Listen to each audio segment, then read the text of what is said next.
No interior do Acre, comunidades inteiras viviam das seringueiras. Esse modo de vida foi duramente ameaçado quando a pecuária chegou. As árvores de onde eles extraíam o látex eram derrubadas para que pastos fossem abertos. Isoladas e sem acesso à educação, essas comunidades eram um alvo fácil. Qualquer pecuarista com tratores, armas e apoio do governo poderia vir aqui e roubar as terras que sustentavam essas pessoas. Uns chamam esses assassinatos e também as árvores em chamas de progresso. Outros têm coração.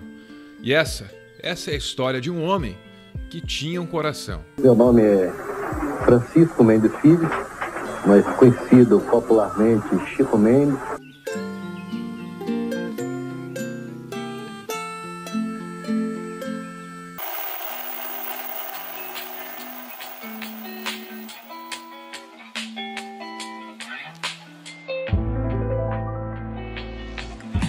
É comum que as histórias sobre heróis comecem com a figura de um mestre, um mentor.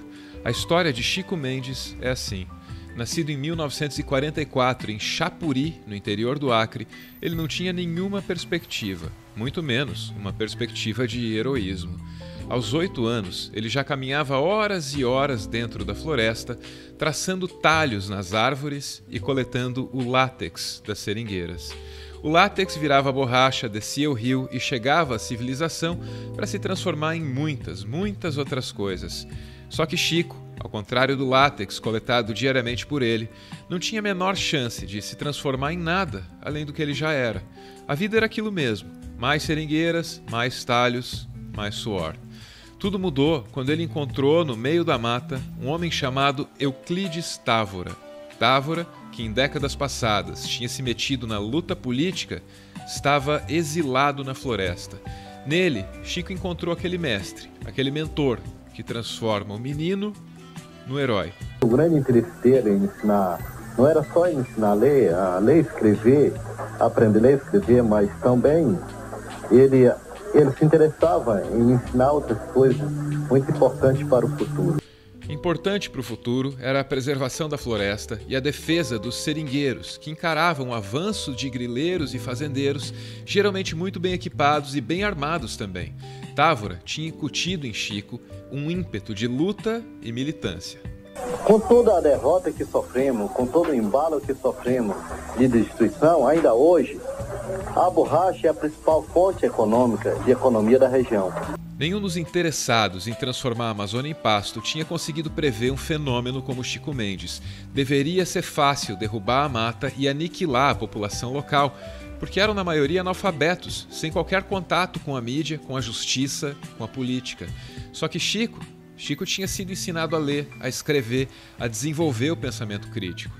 Chico fundou um sindicato para defender gente que, como ele, dependia das seringueiras para viver. Logo, outros sindicatos se espalharam pela região. Destruir a floresta agora tinha ficado um pouco mais difícil, porque a população local estava unida e tinha identificado a ameaça.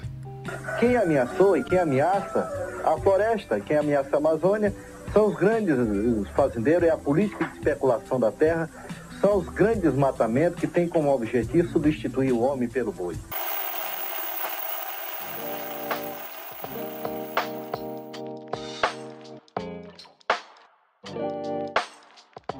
O grande projeto nacional para substituir o homem pelo boi pode ter começado no final dos anos 50. Em 1958, a rodovia Belém-Brasília foi aberta. 10 anos depois, em 1968, veio a Cuiabá-Porto Velho. Ambas as estradas facilitavam a chegada dos tratores, dos grileiros, dos fazendeiros. Nós não éramos contra o asfaltamento da estrada, nunca fomos contra o progresso e o desenvolvimento. Agora, nós somos contra a política que estava por detrás de toda essa situação, dessa famosa propaganda de progresso e desenvolvimento, que apesar de o dinheiro ter sido emprestado para os projetos de desenvolvimento da Amazônia, mas esses projetos não beneficiaram as populações que deviam ser beneficiadas. Esses projetos só beneficiaram a meia dúzia de fazendeiros na região. Com as estradas abertas, nos anos 70, o desmatamento virou um problema sério, virou um escândalo. E para piorar, o governo não fazia a menor questão de monitorar a derrubada da floresta. Dados sobre o ritmo do desmatamento na Amazônia só começaram a ser coletados em 1977, graças a Chico Mendes, graças à atenção que a essas alturas ele já tinha conseguido despertar. Só naquele ano, 1977, 144 mil quilômetros quadrados de florestas foram perdidos. O número era alarmante sobre qualquer parâmetro de análise. Os seringueiros estavam unidos, estavam resistindo, mas podiam pouco, perto dos grandes interesses econômicos que tinham apoio quase restrito do governo. Ano após ano, a floresta continuava encolhendo. Quanto mais a floresta encolhia, mais o Brasil se dava conta da importância da liderança política de Chico Mendes. Agora, ele tinha sido eleito vereador, ele viajava pelo país, ele conquistava mentes e corações para a causa do seu povo. Chico se tornava perigoso para os interesses de gente grande, gente muito grande. E aí, em 1979, ele foi acusado de subversão, foi preso e foi torturado. Chico não se intimidou, mas isso era só o começo. Situação difícil também para minha família, porque nesse compromisso que tenho, eu não posso ficar sempre em casa. Então existe também toda uma preocupação, quem sabe se os inimigos não vão pegar um filho meu, sequestrar, ou quem sabe alguém da família. Então estamos sujeitos a qualquer coisa dessa natureza. Entretanto, nós não podemos fugir da luta, nós estamos num momento em que o compromisso é cada vez maior.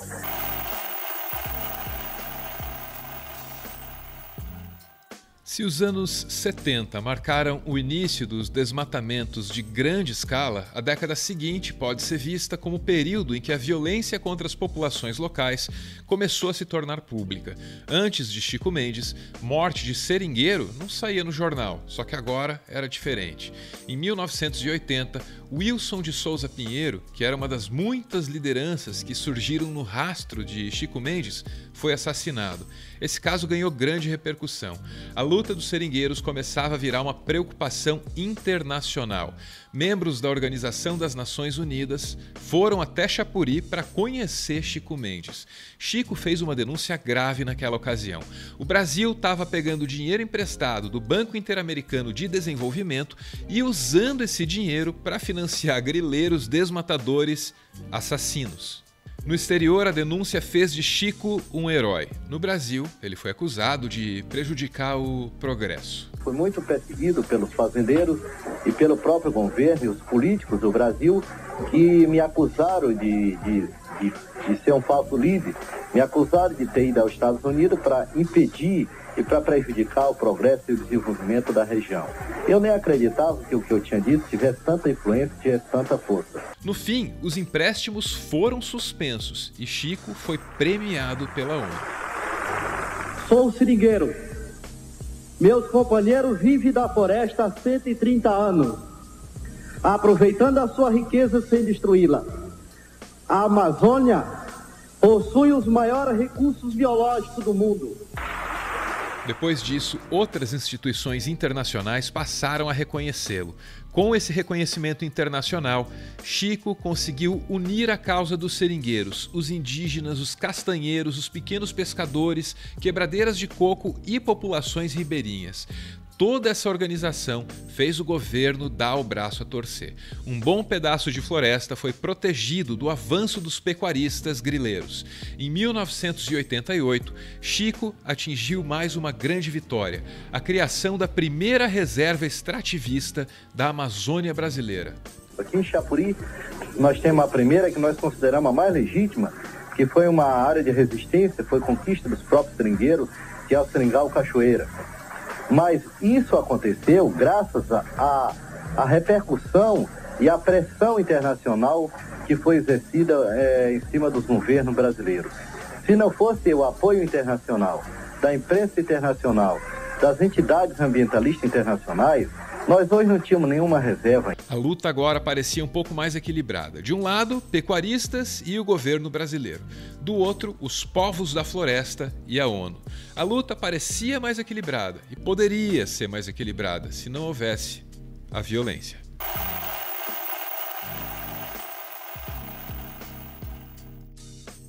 Em 9 de dezembro de 1988, Chico Mendes foi entrevistado pelo Jornal do Brasil. Na entrevista, ele disse que estava sofrendo ameaças. O repórter perguntou quem o ameaçava e a resposta que ele deu é a que segue.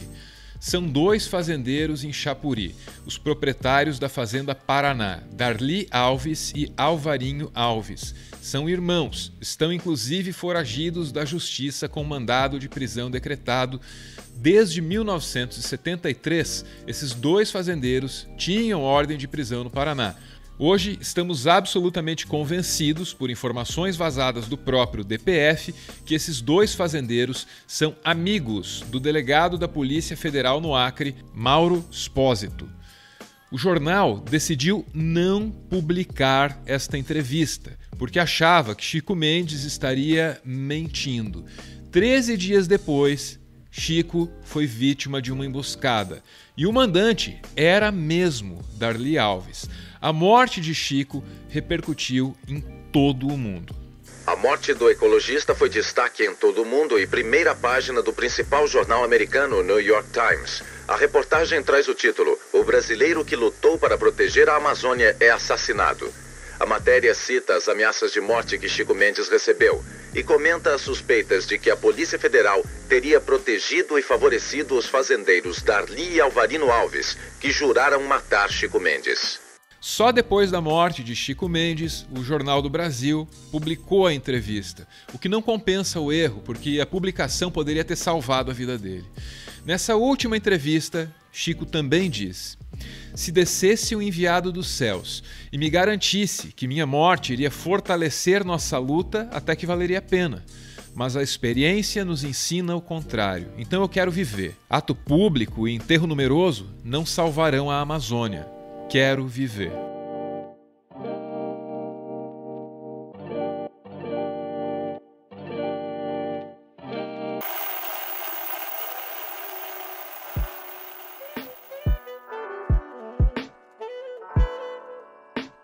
Esse é Ricardo Salles. A primeira vez que ele surgiu no noticiário foi graças a uma fraude que ele teria cometido em um mapa ambiental. Salles foi questionado sobre a biografia de Chico Mendes.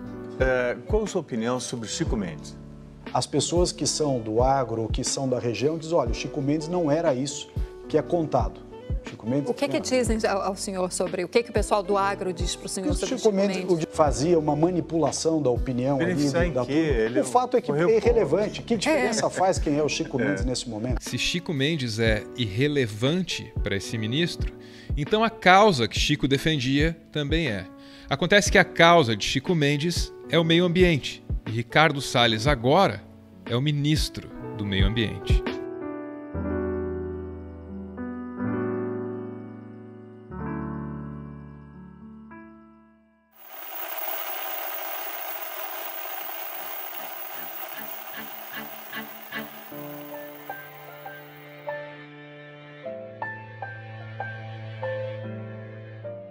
Muito obrigado por ver esse vídeo até o final. Como você já sabe, o Meteoro é mantido graças a uma campanha de financiamento coletivo. Quem participa aparece aqui no finalzinho para receber o nosso agradecimento.